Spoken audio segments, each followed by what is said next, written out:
Si nos ancêtres avaient été lâches, nous ne serions pas là. Souvenez-vous, je vous prends un exemple des peuples Bamileke et Bassa, je veux parler des Camerounais. L'Union des populations du Cameroun, qui depuis les années 50 a commencé une lutte implacable contre les colons. Mais ils ont été massacrés. Les armées coloniales françaises en son temps ont déversé des bataillons d'infanterie, des chars, des hélicoptères, ont anéanti des villages entiers. Les tortures les plus inhumaines ont eu lieu en cette période. Vous pourrez faire des recherches sur ce qu'ils appelaient la balançoire ou le bac à ciment. Des centaines de milliers de populations ont été décimées ainsi en Afrique parce qu'ils ont osé demander aux colons de quitter leurs terres. Ça a abouti à une guerre civile qui a duré plusieurs années. C'est pour dire que des gens ont osé, ont affronté à main nue les impérialistes pour que nous soyons là. Il n'y a pas de raison que nous ne puissions pas affronter les impérialistes pour que nos générations à venir puissent vivre. Si nos ancêtres avaient été lâches, on n'en serait pas là. La première phrase ici, si nos ancêtres avaient été lâches, on n'en serait pas là. La dernière phrase, il faut oser contre l'impérialisme. Voilà, tout est dit.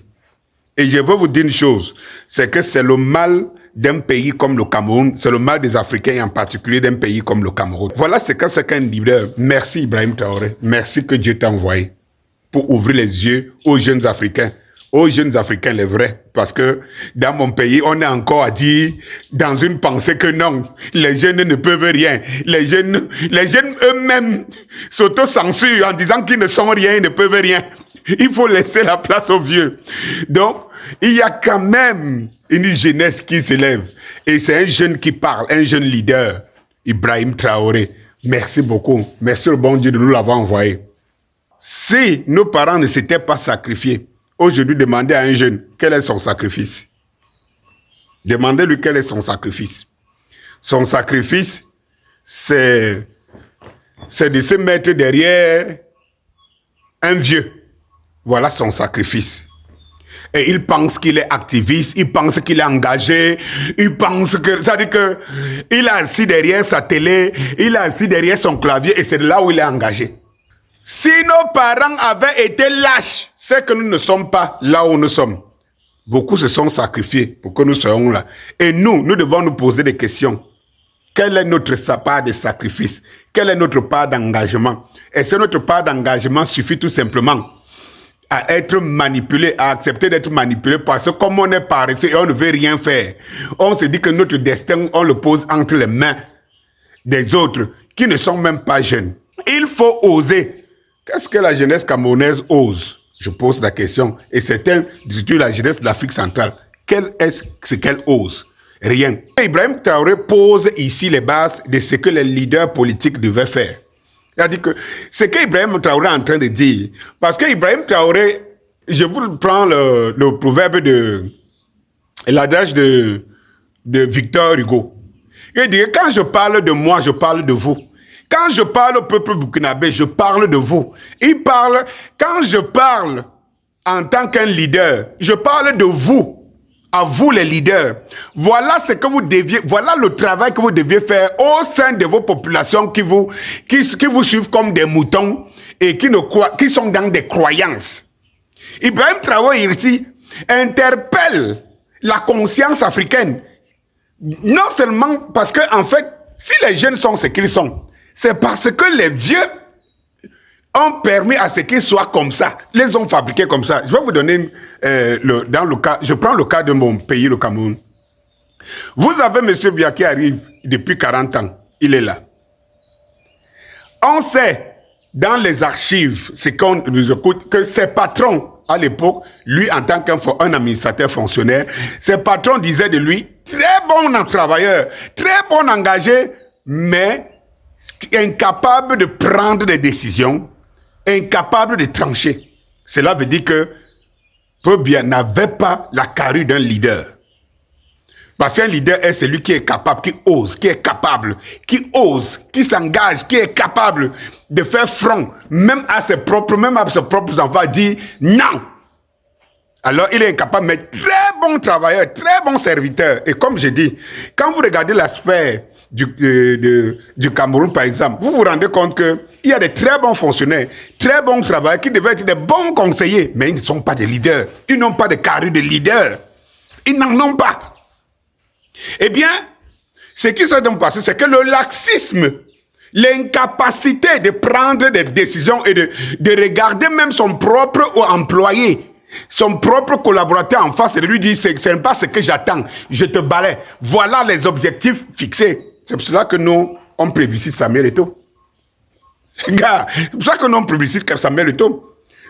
Eh bien, ce que les leaders n'ont pas fait, ce qu'ils n'ont pas fait, c'est que Biya a laissé, en disant jeunesse faire de lance de la nation. Le problème, c'est que son laxisme a laissé champ au Cameroun que chacun se débrouille. On a commencé à perdre les us et coutumes, on a commencé à perdre nos cultures, on a décimé nos cultures et il n'y a pas de transmission de l'histoire, il n'y a pas de transmission de valeurs. Tout ça a été coupé. On ne sait plus d'où on vient, mais on sait qu'on existe.